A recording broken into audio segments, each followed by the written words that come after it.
مولاي صل وسلم دائما أبدا على حبيبك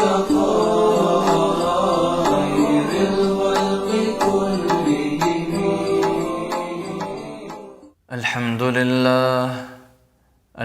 لله رب العالمين، والعاقبة للمتقين، والصلاة والسلام على أشرف الأنبياء والمرسلين محمد وعلى آله وصحبه أجمعين. أعوذ بالله من الشيطان الرجيم. بسم الله الرحمن الرحيم. إن الذين يغضون أصواتهم عند رسول الله أولئك الذين امتحن الله قلوبهم للتقوى لهم مغفرة وأجر عظيم. صدق اللہ العلی العظیم. سامعین اکرام، صوفزم یا پیری مریدی سے متعلق ہمارا جو چرچا ہے وہ جاری ہے الحمدللہ. پچھلے ویڈیو میں ہم نے بتایا کہ جو شخص اسلام، ایمان اور احسان یعنی کہ مکمل دین کو حاصل کرنا چاہتا ہے، خدا تک پہنچنا چاہتا ہے، ایسے شخص پر لازم ہے کہ وہ کسی ولی خدا کی صحبت اختیار کرے، کیونکہ آج نبیوں کا دور تو نہیں رہا، نبیوں کا دور ختم ہو چکا ہے. تو آج کے دور میں نبیوں کے وارث بن کر اللہ کے اولیاء کرام جو تشریف لاتے ہیں انہی کے پاس مکمل دین موجود ہے، وہی احسان والے ہوتے ہیں، انہی کے تعلق کے ذریعے انسان خدا تک پہنچ سکتا ہے. تو اس لیے ہر مسلمان جو خدا تک پہنچنا چاہتا ہے، جس کو خدا کی ادنا سی قربت بھی چاہیے، اس پر لازم ہے کہ وہ کسی ولی خدا کی صحبت اختیار کرے. اور ویسے کسی مسلمان کو یہ سمجھانے کی ضرورت ہی نہیں ہے کہ اللہ کے ولیوں سے جڑنا ضروری ہے. یہ سب کسی مسلمان کو بتانے کی ضرورت ہی نہیں ہے، کیونکہ ہر مسلمان خدا کی محبت کا دعویٰ کرتا ہے. ہر مسلمان، کسی بھی مسلمان سے آپ جا کے پوچھیں اللہ سے محبت کرتے ہو؟ بے انتہا محبت کرتا ہوں کہے گا، بہت محبت کرتا ہوں. تو جو شخص ایسے کہے کہ میں خدا سے بے انتہا محبت کرتا ہوں، پھر اس سے کہا جائے کہ فلاں شخص ولی خدا ہے، اللہ سے تعلق ہے ان کا، خدا کے طرف سے الہام ہوتا ہے، ان کو مناجات ہوتی ہے خدا سے ان کی، اللہ ان کو چاہتا ہے، محبت کرتا ہے. ارے رہنے دو یار، چاہنے دو اللہ کو، الہام ہونے دو، تعلق رہنے دو اللہ سے. مجھے کیا کوئی شخص ایسے کہے گا؟ نہیں. جس کو خدا سے محبت ہوگی وہ ہرگز ایسے نہیں کہے گا. تو ہم جو ہے آپ کو ایک طریقہ بتلا رہے ہیں. آپ کی خدا سے جو محبت ہے وہ صحیح ہے، سچی ہے کہ نہیں، یہ جانچنے کا طریقہ، یہ پرکھنے کا طریقہ. اپنے دل میں جھانک کر دیکھیے. اگر آپ کا دل خدا سے جس کا بھی تعلق ہے، چاہے وہ نبی ہو یا ولی ہو، اس کو چاہتا ہے، اس سے محبت کرتا ہے، اس کی تلاش میں لگتا ہے، تو آپ کی محبت سچی. ورنہ آپ کی محبت کیا ہے آپ خود فیصلہ کر لیجئے گا. بہرحال آج کی ہماری تقریر یا پھر آج کی ہماری گفتگو ان لوگوں سے ہے جن کو ولی خدا مل چکے ہوں، جو کسی بارگاہ ولایت کے مرید بنے بیٹھے ہوں. انہی سے ہماری گفتگو ہے.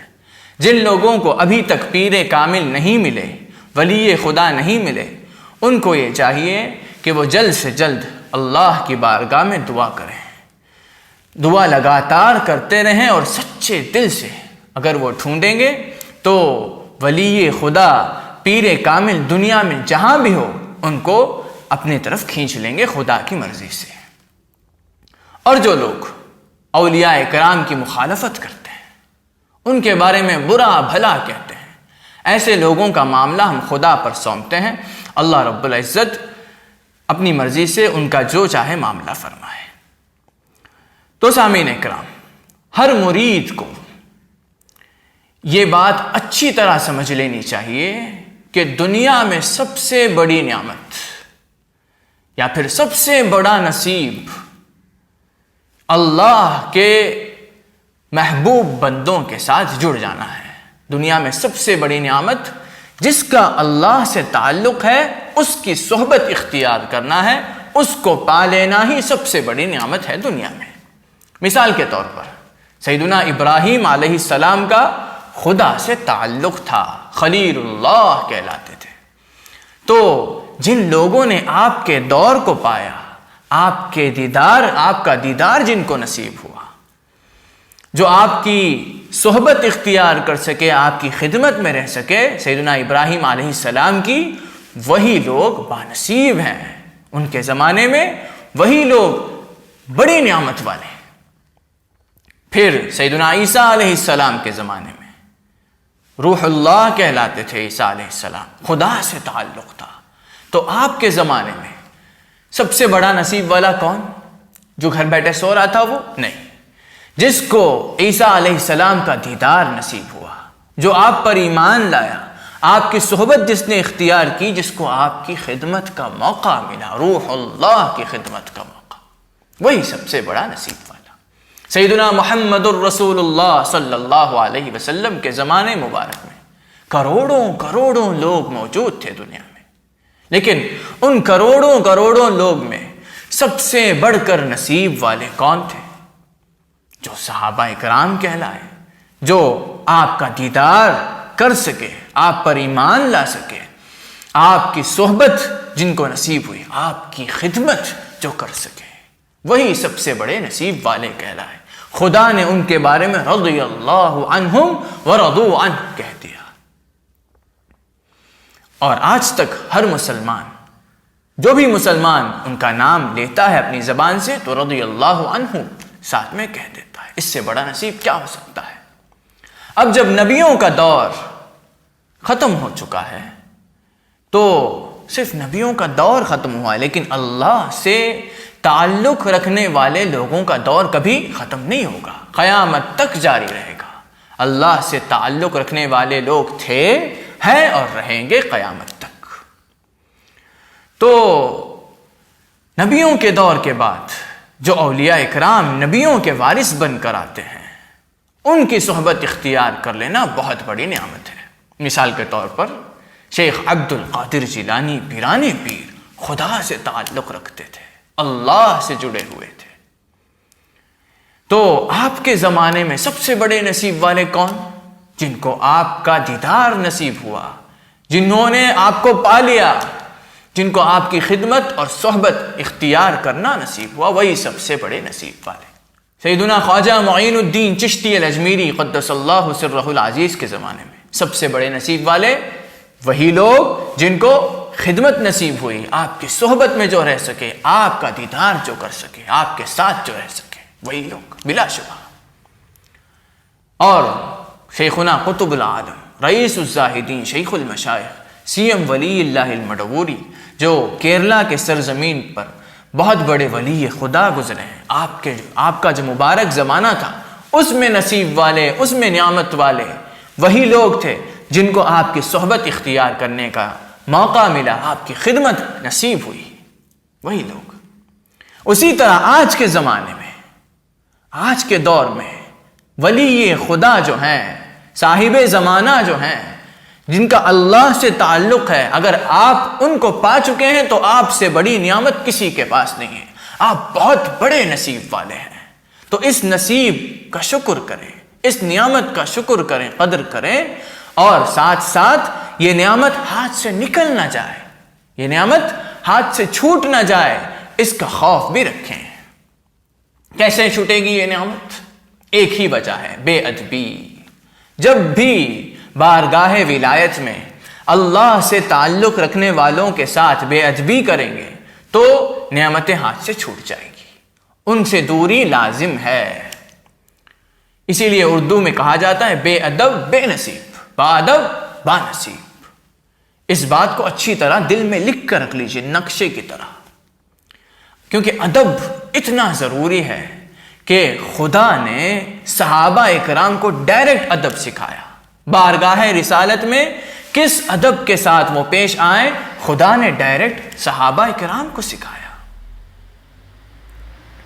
سورہ حجرات ایک ایسی سورت ہے قرآن کے اندر جس کے اندر اکثر آیتوں میں ادب بیان کیا گیا ہے۔ صحابہ کو ادب سکھایا ہے اللہ نے، کس طرح کس ادب کے ساتھ رسول اللہ کے ساتھ پیش آئے۔ سورت کچھ یوں شروع ہوتی ہے کہ یا ایھا الذین آمنوا لا تقدموا بین یدی اللہ ورسولہ واتقوا اللہ۔ اے ایمان والوں، مفہوم بتائیں گے ہم تاکہ سمجھنے میں آسانی ہو جائے، اس کا خیال رکھیں۔ فرمایا اے ایمان والوں، اللہ اور اس کے رسول سے آگے مت بڑھ جاؤ۔ آگے مت بڑھنے کا مطلب کیا ہے؟ کسی بھی صورت میں ان سے آگے مت چلو، وہ جب چلتے ہیں تو پیچھے چلو۔ وہ اگر کچھ صلاح مشورہ دے تو ان سے بھی آگے بڑھ کر ان کو سلامت دینا۔ یہ سب لا تقدموا بین یدی اللہ ورسولہ کے مطلب میں آتا ہے۔ پھر فرمایا واتقوا اللہ، اللہ سے ڈرو، ان اللہ سمیع علیم، بے شک اللہ سنتا اور جانتا ہے۔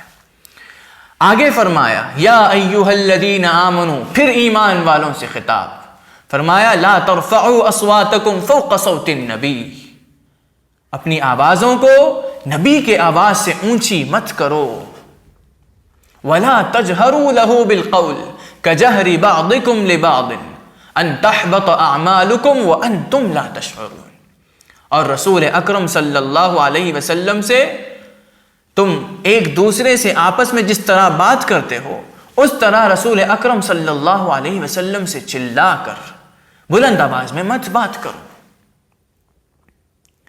ورنہ ہوگا یہ ان تحبط اعمالکم وانتم لا تشعرون، کہ تمہارے اعمال مٹ جائیں گے اور تمہیں خبر تک نہیں ہوگی۔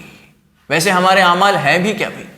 ٹوٹے پوٹے کمی والے اعمال ہیں، نقصان بھرے اعمال ہیں۔ اگر وہ بھی نہ ہو تو کیا ہوگا؟ تو فرمایا تمہارے اعمال مٹ جائیں گے اور تمہیں خبر تک نہیں ہوگی۔ بڑی سخت وعید ہے۔ اس آیت کی شان نزول میں بہت سارے واقعے بیان کیے گئے ہیں، ان میں سے ایک ہے جو امام بیہقی رحمۃ اللہ علیہ نے اپنی کتاب شعب الایمان کے اندر نقل کیا ہے۔ فرمایا یہ جو آیت ہے یا ایھا الذین آمنوا لا ترفعوا اصواتکم فوق صوت النبی، نزلت فی ثابت بن قیس بن شماس الانصاری، یہ آیت ثابت بن قیس رضی اللہ تعالی عنہ کے معاملے میں نازل ہوئی۔ کان اذا جالس النبی صلی اللہ علیہ وسلم یرفع صوتہ اذا تکلم، جب ثابت بن قیس رضی اللہ تعالی عنہ آپ کی بارگاہ میں بیٹھتے تھے، مجلس میں حاضر ہوتے تھے، تو جب کلام کرتے تھے تو آواز اونچی ہو جاتی تھی۔ فلما نزلت هذه الآیہ انطلق مہموما حزینا، جب یہ آیت نازل ہوئی تو بہت گھبرا گئے، اداسی کے آثار طاری ہو گئے، ان پر اداس ہو گئے۔ فمکث فی بیتہ ایاما مخافۃ ان یکون قد حبط عملہ، گھر گئے اور گھر ہی میں رہنے لگے، باہر نہیں نکلتے تھے، اس خوف کے ساتھ کہ کہیں میرا اعمال مٹ نہ گیا ہو، یہ خوف تھا۔ وکان سعد بن عبادہ جارہ فانطلق حتی اتی النبی صلی اللہ علیہ وسلم فاخبرہ بذلک، تو سعد بن عبادہ رضی اللہ تعالی عنہ آپ کے پڑوسی تھے۔ جب آپ کو خبر ہوئی کہ ثابت بن قیس رضی اللہ تعالی عنہ گھر سے باہر نہیں نکل رہے ہیں، پریشانی میں ہیں، تو فوراً سعد بن عبادہ رضی اللہ تعالی عنہ بارگاہ رسالت میں پہنچے اور خبر دی۔ تب حضور اکرم صلی اللہ علیہ وسلم نے فرمایا اذهب، جاؤ، فاخبر ثابت بن قیس انک لم تعنى بهذه الآیہ، جا کے ثابت بن قیس سے کہہ دینا کہ اس آیت سے مراد تم نہیں ہو، وَلَسْتَ مِنْ أَهْلِ النَّارِ، اور تم اہل جہنم میں سے نہیں ہو، بل انت من اہل الجنہ، تم تو جنتی ہو۔ فَفَرِحَ ثَابِتٌ بِذَلِكَ، جب ثابت بن قیس رضی اللہ تعالی عنہ کو یہ خبر پہنچی تو بہت خوش ہوئے، اور فوراً بارگاہ میں چلے آئے. فلما ابصره النبي صلی اللہ علیہ وسلم قال مرحبا برجل يزعم انه من اہل النار. جب رسول اکرم صلی اللہ علیہ وسلم کی مبارک نگاہ ثابت بن قیس رضی اللہ تعالی عنہ پر پڑی تو حضور صلی اللہ علیہ وسلم نے فرمایا مرحبا برجل یزعم انه من اہل النار، خوش آمدید، استقبال کرتے ہیں اس شخص کا جو اپنے آپ کو جہنمی سمجھتا ہے، اہل جہنم شمار کرتا ہے. بل غیرک من اہل النار، تم اہل نار نہیں ہو، تمہارے علاوہ کچھ منافق ہیں، وہ لوگ اہل جہنم ہیں. وانت من اہل الجنہ، تم تو جنتی ہو. فکان بعد ذلك اذا جلس الى النبي صلی اللہ علیہ وسلم يخفض صوته حتى ما يكاد ان يسمع الذي يليه. اس کے بعد جب بھی بارگاہ رسالت میں وہ تشریف لاتے تھے ثابت بن قیس رضی اللہ تعالیٰ عنہ، تو کلام کرتے وقت اتنی پست آواز میں بولتے تھے کہ ان کے پاس جو شخص بیٹھتا تھا اس کو بھی سننے میں دقت ہو جاتی تھی، اتنا ادب. تب جب اس قدر ادب ظاہر کیا تو آیت نازل ہوئی فنزلت فیہ ان الذین یغضون اصواتهم عند رسول اللہ اولئک الذین امتحن اللہ قلوبهم للتقوی لهم مغفرۃ واجر عظیم. تو آیت نازل ہوئی کہ بے شک جو لوگ رسول اکرم صلی اللہ علیہ وسلم کی بارگاہ میں اپنی آوازوں کو پست کرتے ہیں ان کے دلوں کو اللہ نے تقوی کے لیے پرکھ لیا، پرہیزگاری کے لیے پرکھ لیا اللہ نے، اور فرمایا لہم مغفرۃ، ان کے لیے مغفرت ہے، واجر عظیم، بہت بڑا ثواب اور اجر ہے. دیکھیے ادب جب ظاہر کیا تو کیا صلہ ملا، بہت بڑا اجر ملا، مغفرت ملی، خدا کے طرف سے بشارت ملی. اللہ اکبر. تو سامعین کرام اب توجہ فرمائیں، کیوں ادب سکھایا جا رہا ہے، ادب کرنے کو کیوں کہا جا رہا ہے؟ رسول اللہ ہیں، حبیب اللہ ہیں، ایسے کہنے سے بات واضح نہیں ہوتی. اگر بات کو پوری وضاحت کے ساتھ سمجھنا چاہتے ہیں تو اور تھوڑا غور کریں، تب سمجھ میں آئے گا کہ وہ ذات ایسی ذات ہے جس کا تعلق خدا سے ڈائریکٹ ہے. تو خدا سے تعلق ہو پھر حبیب اللہ نہیں خلیل اللہ کہلائیں تب بھی ادب ضروری ہے. خدا سے تعلق ہو پھر حبیب اللہ نہیں کلیم اللہ کہلائیں تب بھی ادب ضروری ہے، کیونکہ خدا سے تعلق ہے. تو ادب کی بنیاد کس لیے ادب کیا جائے؟ خدا سے تعلق ہے. خدا سے تعلق جس کا بھی ہو ادب کرنا لازم ہے.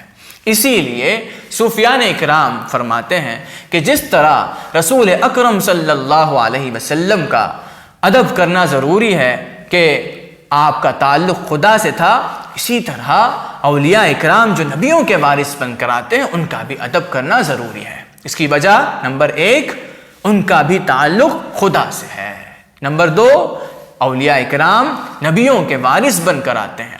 تو اس زمانے میں جتنے بھی اولیاء اکرام موجود ہیں وہ سب کے سب رسول اکرم صلی اللہ علیہ وسلم کے وارث ہیں. تو اگر نبی اکرم صلی اللہ علیہ وسلم کا ادب ضروری ہے تو ان کے وارث بن کر جو آئیں ان کا بھی ادب ضروری ہے. اسی لیے اس آیت کی تفسیر میں روح البیان کے اندر جو مشہور تفسیر کی کتاب ہے، اس امام اسماعیل الحقی رحمۃ اللہ علیہ فرماتے ہیں وفی الآیت، اس آیت میں اشارۃ الی غض الصوت عند الشیخ المرشد، اشارہ ہے کہ شیخ اور مرشد یعنی کہ پیر کامل کی بارگاہ میں بھی آواز کو پست رکھا جائے، دھیمی آواز میں بولا کریں. یہ اس آیت میں اشارہ ملتا ہے. کیوں؟ لأنہ الوارث، پہلی وجہ بتائے کیونکہ وہ وارث ہیں. پھر فرمایا وَلَهُ الْخِلَافَةُ، کس کے وارث ہیں؟ رسول اکرم صلی اللہ علیہ وسلم کے. اور وَلَهُ الْخِلَافَةُ، خلافت والے ہیں یعنی کہ خلیفہ ہیں نبی کے. جو نبی کا خلیفہ وہ تو خدا کا خلیفہ ہے بلا شبہ. اور اسی آیت کی تفسیر میں امام ابن عجیبہ اپنی مشہور تفسیر کی کتاب البحر المدید کے اندر فرماتے ہیں علی هذه الآیة والتي بعدها اعتمد الصوفیة فيما دونوه من آداب المرید مع الشیخ. اس آیت کی بنیاد پر اور اس کے بعد آنے والے چند آیتوں کی بنیاد ہی پر صوفیان اکرام نے بیان فرمایا. کیا بیان فرمایا؟ ادب کو بیان فرمایا. مرید شیخ کا کس طرح ادب کرے یہ صوفیان اکرام نے بیان فرمایا. والذی یؤخذ من الآیہ، تو اس آیت میں سے اخذ کیا جاتا ہے، ہم کو فائدہ ملتا ہے کہ انہ لا یتقدم بین یدی شیخہ بالکلام، شیخ کی بارگاہ میں تقدیم نہ کرے، یعنی کہ آگے بڑھ کر کچھ نہ کہے. اس کی ایک مثال بیان فرما رہے ہیں. لا سیما اذا سألہ احد فمن الفضول القبیح ان یسبق شیخہ بالجواب. اگر کوئی شخص بارگاہ ولایت میں کچھ سوال لے کر آئے، کچھ سوال کرے اور آپ کو جواب معلوم ہے، تو شیخ کے جواب دینے سے پہلے آپ آگے بڑھ کر جواب نہ دیں، یہ بے ادبی ہے. فإن السائل لا يرضى بجواب غیر الشیخ، اگر آپ جواب دیتے بھی ہیں تو سائل کو، سوال کرنے والے کو تو اطمینان ہونے والا نہیں، کیونکہ اگر اس کو آپ ہی سے سوال کرنا تھا تو وہ آپ کے گھر کو پہنچتا نا. بارگاہ ولایت میں اسی لیے آیا ہے کہ اس کو ولی خدا کا جواب چاہیے. الہام جن کو ہوتا ہے خدا کی طرف سے، ان کے طرف سے فیصلہ چاہیے، ان کا جواب چاہیے. تو آپ اگر آگے بڑھ کر جواب دیں گے تو یہ بے ادبی ہے. ایک اور دقت بیان کی اس میں، ما فیہ من اظہار علم، جب کوئی شخص ایسے کرتا ہے تو وہ اپنے علم کا دکھاوا کر رہا ہے. پھر فرمایا واشہار شأن، اپنی شان کو مشہور کرنا چاہتا ہے. پھر والتقدم علی شیخ، سب سے بڑی دقت اپنے شیخ سے بھی آگے بڑھ رہا ہے. وَأَلَّا يَتَقَدَّمَ أَمَامَهُ فِي الْمَشْيِ إِلَّا بِإِذْنِهِ، پھر فرمایا کہ چلتے وقت شیخ کے آگے نہ چلے، پیچھے ہی چلے. اگر وہ آپ سے کچھ کلام کر رہے ہیں تب بھی ایک قدم تو پیچھے چل سکتے ہیں، تب بھی تو سنائی دے گا آپ کو. تو اس کا خیال رکھیں. وَأَن يَغُضَّ صَوْتَهُ عِنْدَ حُضُورِهِ، بارگاہ میں آواز پست رکھیں، دھیمی آواز سے بولیں. بل لا يتکلم، بلکہ کچھ نہ بولیں، خاموش رہیں، خاموشی اختیار کریں. الا ان یأذن له فی الکلام، جب تک بولنے کا حکم نہ ہو جائے، جب تک شیخ کے طرف سے، پیر کے طرف سے بولنے کا حکم نہ ہو جائے تب تک خاموشی اختیار کریں. اور جب حکم ہو جائے وَيَكُونُ بِخَفْضِ صَوْتٍ وَتَعْظِيمٍ، تعظیم کے ساتھ دھیمی آواز میں ولی خدا کو سنا رہے ہیں، اس شعور کے ساتھ بولے. آگے امام ابن عجیبہ نے، امام قشیری رحمۃ اللہ علیہ جو صوفیان اکرام میں بہت بڑی شان والے ہیں، آپ کا قول نقل کرتے ہیں. فرماتے ہیں قال القشیری، قشیری رحمۃ اللہ علیہ نے فرمایا لا تقدموا بین یدی اللہ ورسولہ، ای لا تعملوا فی امر الدین من ذات انفسکم شیئا، دین کے معاملے میں اپنی مرضی سے کچھ نہ کریں. یعنی کہ اگر آپ عالم دین ہیں، کسی مدرسے سے فارغ ہیں، تو جیسے ہی مدرسے سے فارغ ہوئے آپ لوگوں کو دین سمجھانے کے لیے نہ نکلیں بغیر اجازت کے، کیونکہ آپ کی نظر میں آپ ہمیشہ قابل ہی رہیں گے. آپ کو لگے گا کہ ہم قابل ہیں، لوگوں کو سمجھانے کے قابل ہیں، لیکن آپ کے اندر جو نقصان ہے وہ اولیاء اللہ کی نظر ہی کو دکھے گا. تو وہ بتائیں گے اگر آپ قابل ہیں تو اجازت ملے گی، اگر آپ قابل نہیں ہیں تو آپ کو قابل بنایا جائے گا، پھر اجازت ملے گی. تو بغیر اجازت کے اگر آپ جائیں گے تو آپ کے ذریعے فائدہ کم، نقصان زیادہ ہوگا. اور نقصان کس کا ہوگا؟ دین کا.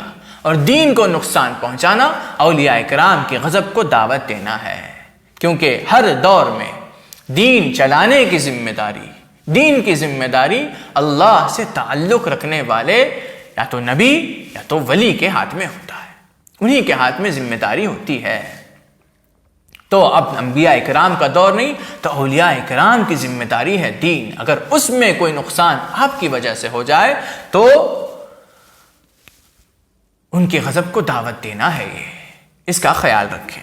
آگے فرمایا وقفوا حیثما وقفتم، جہاں پر آپ کو رکنے کا حکم دیا انہوں نے وہیں پر رکیں، جس جگہ پر، جس شہر میں رہنے کو کہیں وہیں پر رہیں.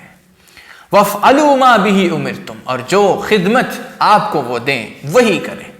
کوئی اور مل جائے، کوئی اور کام مل جائے تو اچھا ہے، یہ نہ سوچیں. جو بھی حکم ان کا آپ کو ملے اس حکم کی تعمیر کریں.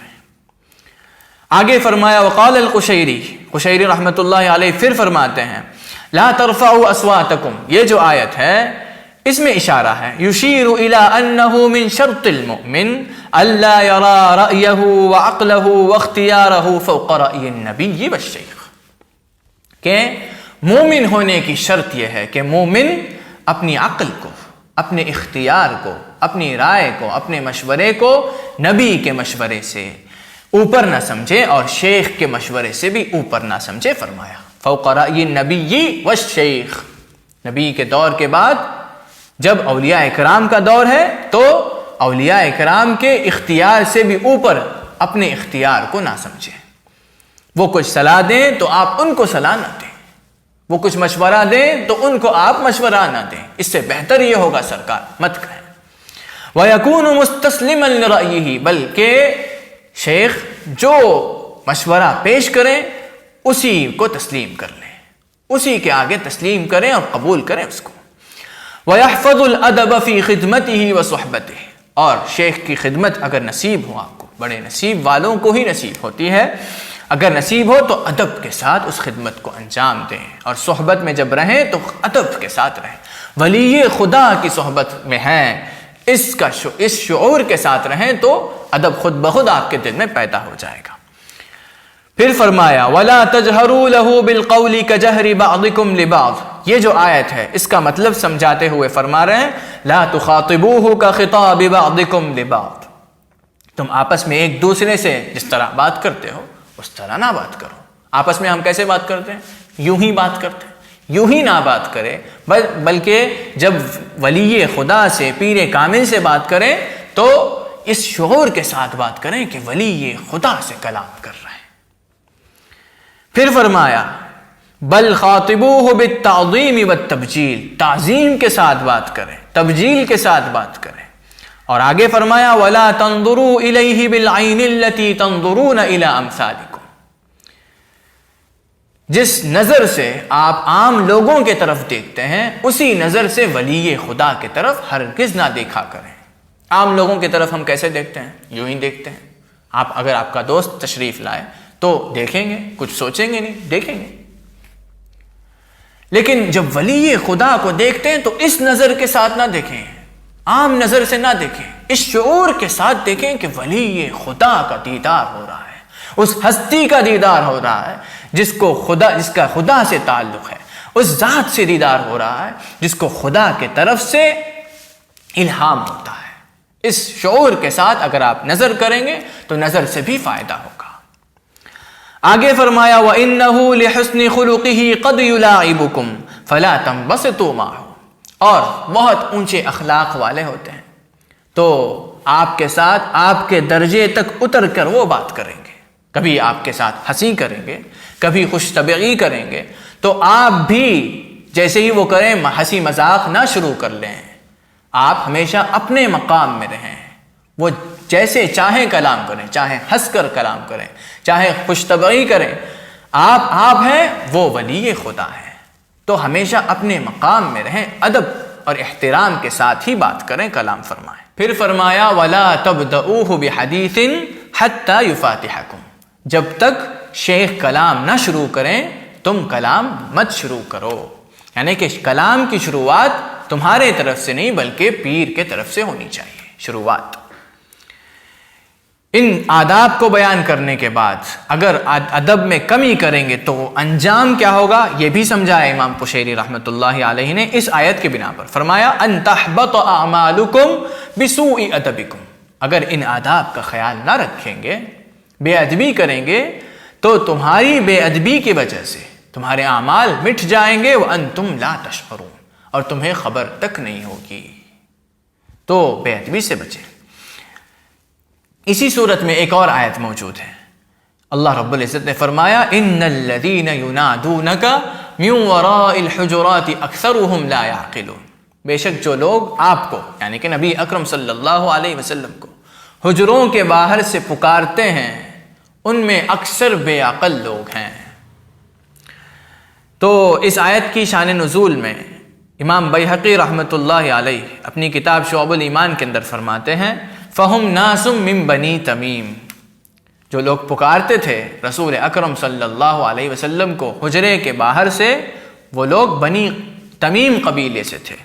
کانوا ینادون النبی صلی اللہ علیہ وسلم من وراء الحجرات، کمروں کے باہر سے، حجروں کے باہر سے کھڑے ہو کر وہ لوگ حضور صلی اللہ علیہ وسلم کو پکارتے تھے۔ فقال اللہ تعالی، تب ایک اور آیت نازل ہوئی، وَلَوْ أَنَّهُمْ صَبَرُوا حَتَّى تَخْرُجَ إِلَيْهِمْ لَكَانَ خَيْرًا لَهُمْ، جب تک رسول اکرم صلی اللہ علیہ وسلم باہر آئے تب تک اگر وہ انتظار کر لیتے، صبر کر لیتے تو ان کے لیے بہتر تھا، خیر تھا اسی میں۔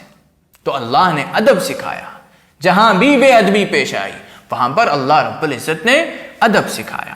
اس آیت کی تفسیر کرتے ہوئے البحر المدید کے اندر امام ابن عجیبہ فرماتے ہیں الاشارہ، اس آیت میں اشارہ ہے، من آداب المرید، مرید کے آداب میں سے ہے اللہ یوقظ شیخہ من نومہ، اگر پیر آرام کر رہے ہوں، آنکھ لگ گئی ہو پیر کی، تو جگانے کی کوشش بھی مرید نہ کرے۔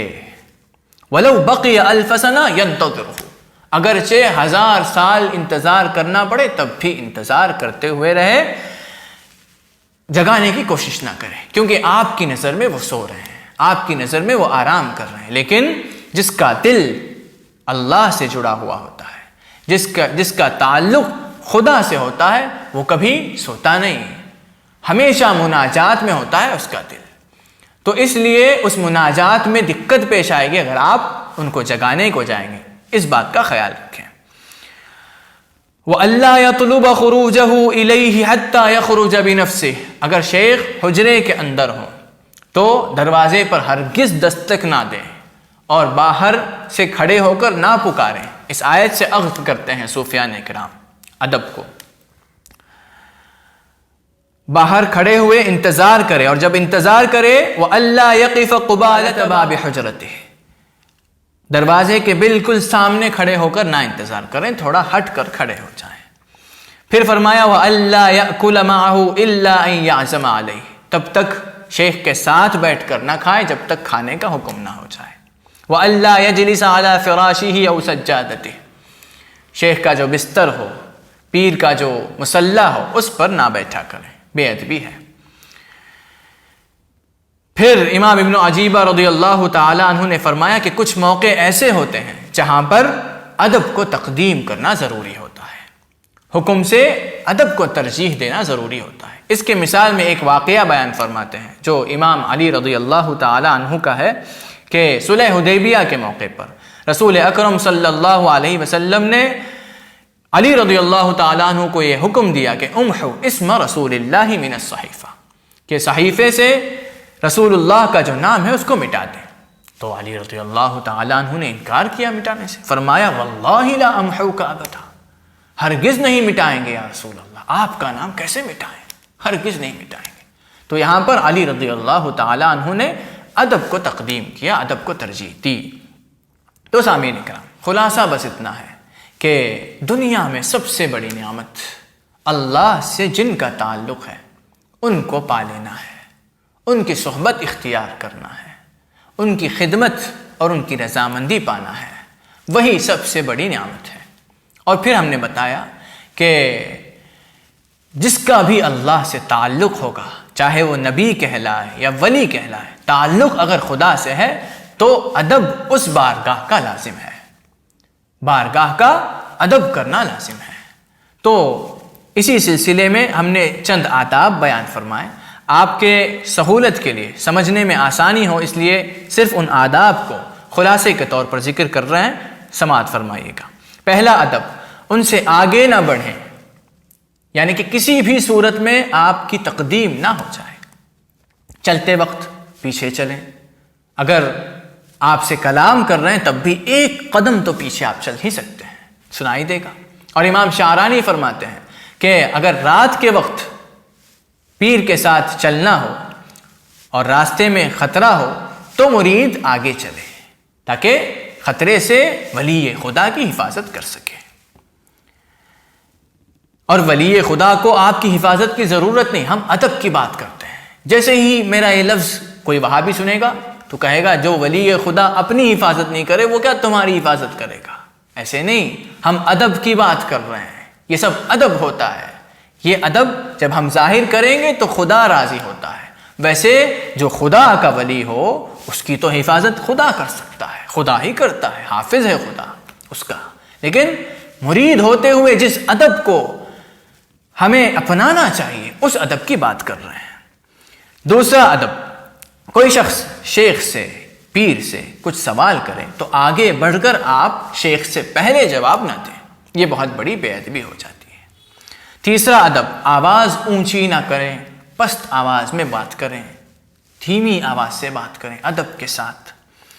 چوتھا ادب، بارگاہ میں پہنچیں تو خاموشی اختیار کریں، بیٹھنے کا حکم ہو تو بیٹھ جائیں، کچھ نہ کہیں جب تک کہنے کا حکم نہ ملے، کچھ نہ کہیں. اس معاملے میں بہت ساری مرید غلطی کر بیٹھتے ہیں. بہت دن بعد پہنچتے ہیں بارگاہ میں تو جیسے ہی پہنچے اور شیخ کو پایا تو ہر پریشانی بیان کرنا شروع کر دیتے، نہ اجازت لیتے نہ کچھ، سیدھا آ کر بولنا شروع. دیکھیے پہلی بات تو یہ کہ چھوٹی چھوٹی پریشانیاں آپ ولی خدا کی بارگاہ میں سنا کر ان کا ٹائم ویسٹ نہ کریں. پیٹ میں درد ہے، بزنس صحیح سے نہیں چل رہا ہے. دیکھیے اگر دنیا میں انسان بن کر آئے ہیں تو چند خوشیوں کا سامنا کرنا پڑے گا، چند مشکلیں جھیلنی پڑے گی، یہ سب ہر انسان کو کرنا ہے. تو چھوٹی چھوٹی پریشانیاں بیان کر کے ان کا ٹائم نہ ویسٹ کریں. ویسے پریشانی کو تو وہ حل کریں گے لیکن چھوٹی چھوٹی پریشانیاں لے کر نہ آئیں. 1000 بار سوچ لیں کہ بولنا ضروری ہے کہ نہیں. اگر بولنا ضروری لگے، 1000 بار سوچنے کے بعد بھی ضروری لگے بولنا، تب بھی خاموشی اختیار کریں. جب تک وہ حکم نہ دے تب تک نہ بولیں، کیونکہ آپ کو اپنے آپ سے جتنی محبت ہے اس سے کہیں بڑھ کر آپ کے پیر کو آپ سے محبت ہے. آپ کو اپنے آپ کی پریشانی سے جتنی پریشانی ہوتی ہے اس سے کہیں بڑھ کر پریشانی آپ کے پریشانی سے ان کو ہوتی ہے.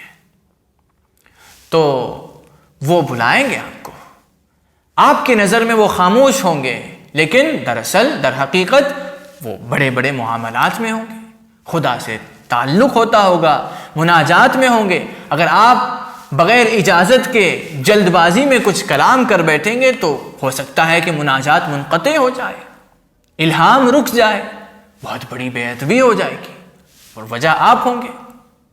تو اس کا خیال رکھیں. جب جیسے ہی بارگاہ میں پہنچے، چاہے آپ جتنے بھی دن کے بعد پہنچے، 1 مہینہ 2 سال، کچھ نہ کہیں، آئیں، اجازت بیٹھنے کی ہو تو بیٹھ جائیں. وہ سب کچھ جانتے ہیں آپ کس وجہ سے آئے ہیں، دل میں کیا غم لے کر آئے ہیں، کیا پریشانی لے کر آئے ہیں، کیا دکھڑا آپ کو سنانا، سب جانتے ہیں. بلائیں گے اور سنیں گے آپ سے، بس صبر کریں، اطمینان رکھیں. 5واں ادب، آپ آپس میں ایک دوسرے سے جس طرح کلام کرتے ہیں اس طرح نہ بات کریں. آپ آپس میں ایک دوسرے سے کیسے کلام کرتے ہیں؟ یوں ہی کلام کرتے ہیں، یوں ہی نہ کریں. اس شعور کے ساتھ کریں کہ ولی خدا سے کلام ہو رہا ہے، رب العالمین جس کو چاہتا ہے، جن کا تعلق خدا سے ہے، ان سے بات ہو رہی ہے. اس کا خیال رکھیں. چھٹا ادب، جس نظر سے آپ عام لوگوں کے طرف دیکھتے ہیں اس نظر سے ولی خدا کے طرف، پیر کے طرف نہ دیکھیں. کیسے دیکھتے ہیں عام لوگوں کو؟ ہم نے بتایا کہ یوں ہی دیکھتے ہیں، دیکھتے ہی رہتے ہیں. نہیں، اس طرح نہ دیکھیں. اس شعور کے ساتھ دیکھیں کہ دیدار ولی خدا کا ہو رہا ہے، ولی اللہ کا دیدار ہو رہا ہے، نبی کے وارث کو دیکھ رہے ہیں. اس نیت کے ساتھ دیکھیں گے تو نظر میں بھی فائدہ ہوگا. ایسے دیکھیے گا. اور جب دیکھتے ہیں تو دیکھ سکتے ہیں، اور جب وہ یعنی کہ پیر آپ کے طرف دیکھیں تو نظر جھکا لیں. یہ ادب ہے. 7واں ادب، پیر کے مشورے پر اپنے مشورے کو تقدیم نہ کریں. یعنی کہ وہ کچھ مشورہ دیں تو سرکار اس سے بہتر یہ ہوگا، یہ نہ کریں. جو مشورہ وہ دیں وہی بہتر ہے، کیونکہ آپ کا مشورہ آپ کے نفس کے بنا پر، آپ کے دل سے آتا ہے، نفس سے نکلتا ہے. ان کا مشورہ خدا کے الہام کے بنا پر ہوتا ہے. اس بات کا خیال رکھیں. 8واں ادب، اگر وہ ہنس کر بات کریں یا خوش طبعی کریں تو آپ بھی ہنسی مذاق نہ شروع کر لیں. وہ جیسے چاہیں بات کریں گے، کیونکہ وہ ولی خدا ہیں، ان کے بہترین اخلاق ہیں، تو وہ آپ کے درجے تک نازل ہو کر بات کریں گے.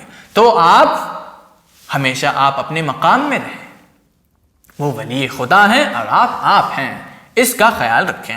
9واں ادب، پیر اگر حجرے میں ہو، روم میں ہو، تو دروازے پر ہرگز دستک نہ دیں، ہرگز، بہت بڑی بے ادبی ہے، بلکہ جب تک وہ باہر نہ آئے تب تک انتظار کرتے رہیں، اور انتظار کرتے وقت دروازے کے بالکل سامنے نہ کھڑے ہوں، تھوڑا ہٹ کر کھڑے ہوں۔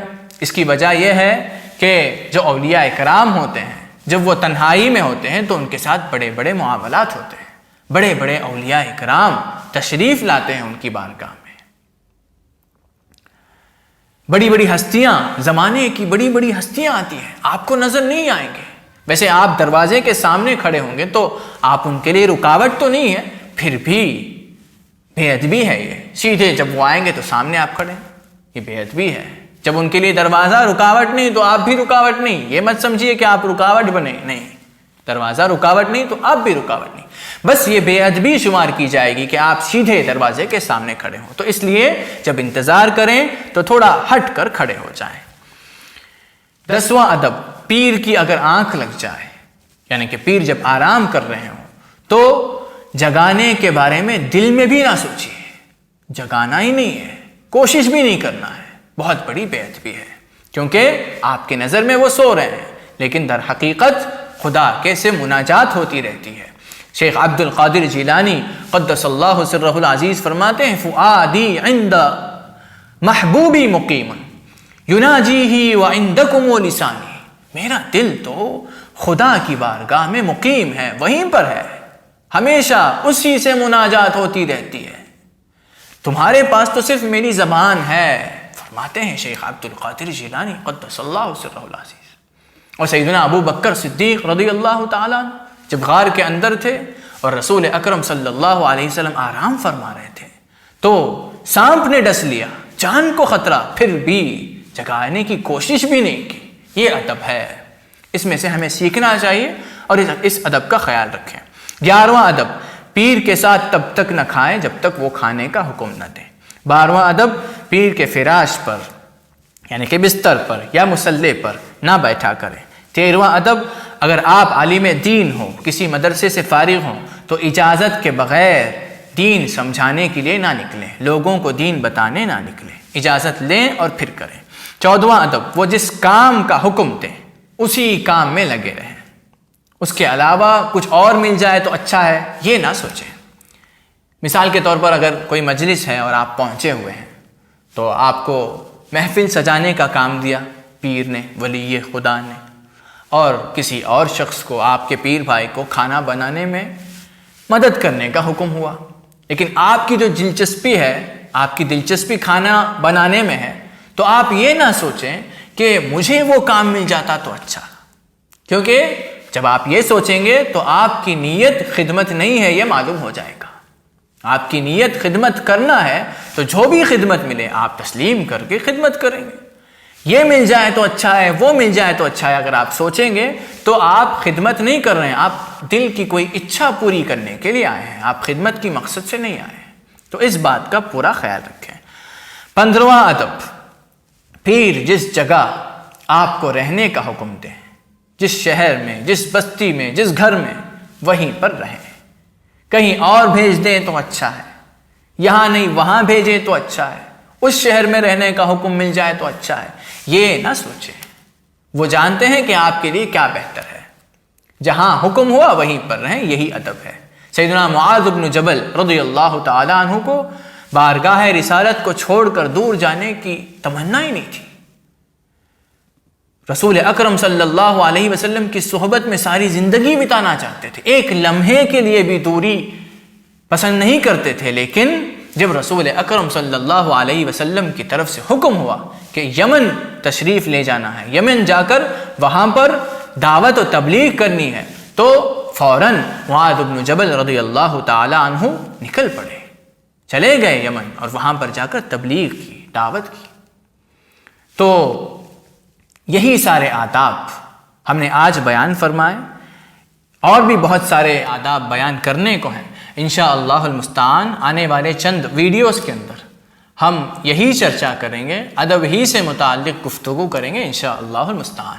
آج جن آداب کو آپ نے سنا اس کو اچھی طرح سمجھیے گا اور اس پر عمل کرنے کی پوری کوشش کیجیے گا، کیونکہ جو شخص با ادب ہوتا ہے وہ جلدی مقبول ہو جاتا ہے، اس کو ولی خدا کی بارگاہ میں جلدی قبولیت مل جاتی ہے۔ جس کو ولی خدا کی بارگاہ میں قبولیت مل گئی اس کو رسول اکرم صلی اللہ علیہ وسلم کی بارگاہ میں بھی قبولیت مل جائے گی، اور جس کو رسول اللہ نے قبول کیا اس کو اللہ نے قبول کر لیا، وہ خدا تک بہت جلد پہنچ جائے گا، خدا کی قربت اس کو حاصل ہوگی۔